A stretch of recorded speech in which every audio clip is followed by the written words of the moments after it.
ৰাজ্য চৰকাৰৰ কৰ্মচাৰীসকলক আমি দিয়ে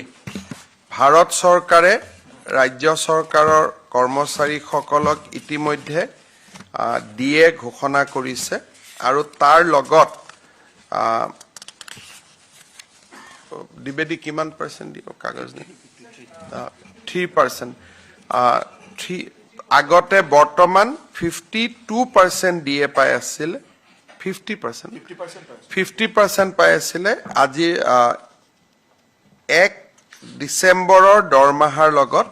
তেওঁলোকে 53% দিয়ে পাব অৰ্থাৎ 3% তেওঁলোকে দিয়ে পাব আৰু এই দিয়েটো জুলাই মাহৰ পৰা কাৰ্যকাৰী হ'ব তাৰ ফলত 4 মাহৰ তেওঁলোকে বকেয়া পাব এই বকেয়া আমি ডিসেম্বৰত 25% দিম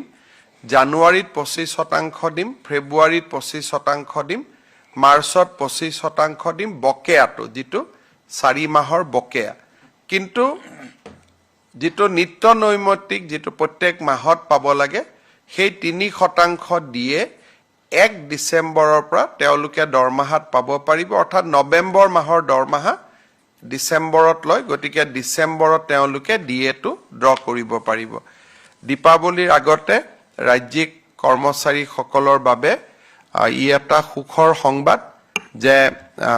তেওঁলোকে 3% দিয়ে আমাৰ কেন্দ্ৰীয় চৰকাৰৰ সমাহাৰত পাব কেন্দ্ৰীয় চৰকাৰৰ কৰ্মচাৰীৰো দিয়ে 53% আজিৰ পৰা আমাৰ কৰ্মচাৰীৰো দিয়ে 53% হ'বগৈ 3% আমি এনহেন্স কৰিছো এই মাহত আমি আৰু এটা কাম কৰিছো যে দৰমহাটো অহা কালিৰ পৰা ল'ব পাৰিব দীপাৱলীৰ কাৰণে নৰমালি আমি যেটো 1 তাৰিখে দৰমহা দিও আমি দৰমহাটো এবাৰ 3 দিন আগৰ পৰা দিম অৰ্থাৎ অহা কালিৰ পৰা দিম যাতে দীপাৱলীৰ আগত তেওঁলোকে কৰ্মচাৰীসকলে দৰমহাটো ল'ব পাৰিব 28 তাৰিখে দৰমহাও পাব আৰু 3% দিয়েৰ ঘোষণাও হ'ল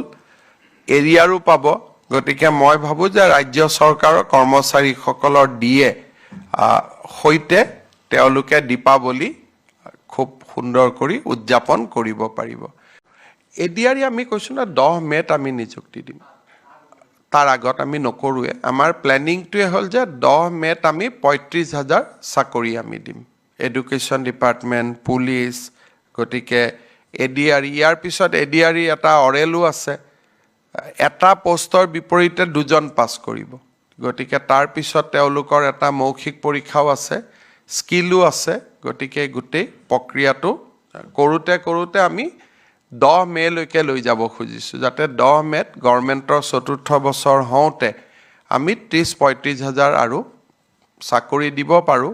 আৰু প্ৰতিশ্ৰুতি মতে আৰু 15000 পদ আমি তেতিয়া বিজ্ঞাপনো মুকলি কৰি দিম